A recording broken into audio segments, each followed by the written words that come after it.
Okay, Real Talk 101, episode 167, February 11, 2025.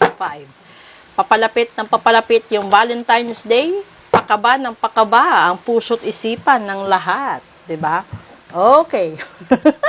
Panoorin nyo yung first 5 episode na na-upload ko ngayon at malalaman nyo kung bakit at dapat kayong kabahan. Okay? Oh, kumilos na habang may panahon pa. Ito na. Adaptability, and that is dragonfly. A dragonfly is a symbol of light and change. It is reminding you to bring a bit more lightness and joy into your life in order to bring about the changes needed to reach your full potential approach and things slightly. Ito ay maganda, 'di ba?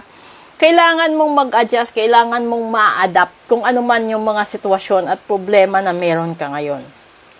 Wala kang choice eh. 'Di ba? Alam mo, sa real talk, kung ano man yung nangyayari ngayon sa buhay mo, dahil yan sa mga desisyon mo noon.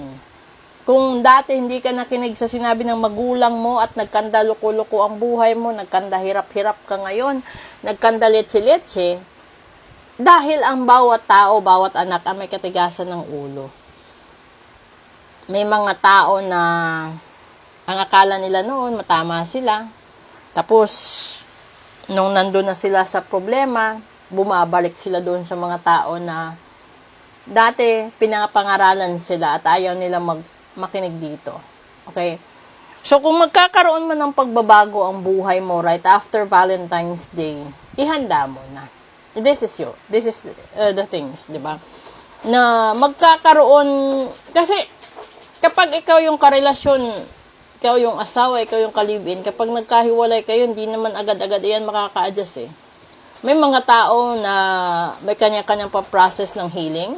May mga tao din na hanggang kamatayan, hindi yata matanggap ang sitwasyon. And that's the real talk right there. Para siguro ma-adjust mo yung sarili mo at ma-appreciate mo. May mga bagay kasi na, alam mo yung truly, madly, deeply in love ka sa tao. Na halos ayaw mo siyang mawala sa paningin mo. Halos lahat ng meron sa isipan mo ay kahati mo siya, kasama mo siya. Tapos darating yung panahon na tatalikuran ka, iiwanan ka basta-basta, hindi ka kakausapin, parang naglaho. Na parang wala kayong pinagsamahan. Ito yun. Paano ka ba mag-adapt sa environment na dati magkasama kayo tapos ngayon nag-iisa ka? At this is again a February 11 prediction or card read for general. So, posible na darating ang panahon na talagang mag-iisa ka or magiging ikaw na lang yung haharap sa future or sa mga pangarap na dati kasama mo siya, dati kahati mo siya. At on the other side naman, real talk, kapag kasi yung isang tao tinanggal sa buhay mo, kagustuhan ng Diyos yun. Na siguro kailangan nyo ng space para matauhan ka, para mauntog ka, at para naman mahalin mo din ang sarili mo. Kasi may mga taong sa sobrang pagmamahal nila sa mahal nila, nakalimutan na nilang mahalin ang sarili nila. Nakalimutan na nila na, ay, ganito na pala kalaki yung gap na hindi ko nagawa, hindi ko na-enjoy dahil siya na lang lahat ang nasa puso't isipan. Kaya nga sinasabi, kapag nagmahal ka dati, di ba? Kapag nagmahal ka, ibigay mo yung 70%, 30% sa'yo. Pero kung ako, wag mong ibigay lahat. 50-50 lang kayo. Para kung sakaling iwanan ka, talikuran ka, saktan ka, kalahati lang sa parte mo ang masasaktan. At yung kalahati, gagamitin mo para makarecover ka. Kasi maraming nagmamahal na hindi lang emosyon, hindi lang effort, hindi lang love yung involved, pati pera.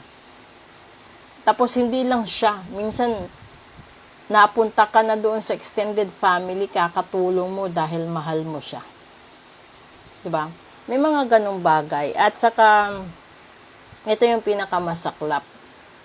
Iiwanan ka pag wala ka nang maibigay. Real talk yan. At sa other hand naman, ay talaga mawawala ang mahal mo kapag ginayuma, kinulam, ganon. So, para hindi siya matablan ng kulam at gayuma bago ang Valentine's Day, lagyan mo na ng protection ritual, love ritual, binding ritual, at saka yung anti-separation ritual. Okay? So, maraming salamat po sa lahat po ng nagpapa-reading, nagpapa-cleansing, nagpapa-ritual. At sa mga tao pang gustong mag-avail ng services ko, isa lang po yung hinihiling ko. Maniwala ka ng buo at tapat sa gagawin kong ritual. Matutupad lahat yan nang walang kahirap-hirap. Basta ba, tunay at wagas din ang pagtitiwala mo na matutupad lahat ng gusto mo. Okay? So, maraming salamat po sa inyong lahat and good afternoon. Enjoy your weekend after this.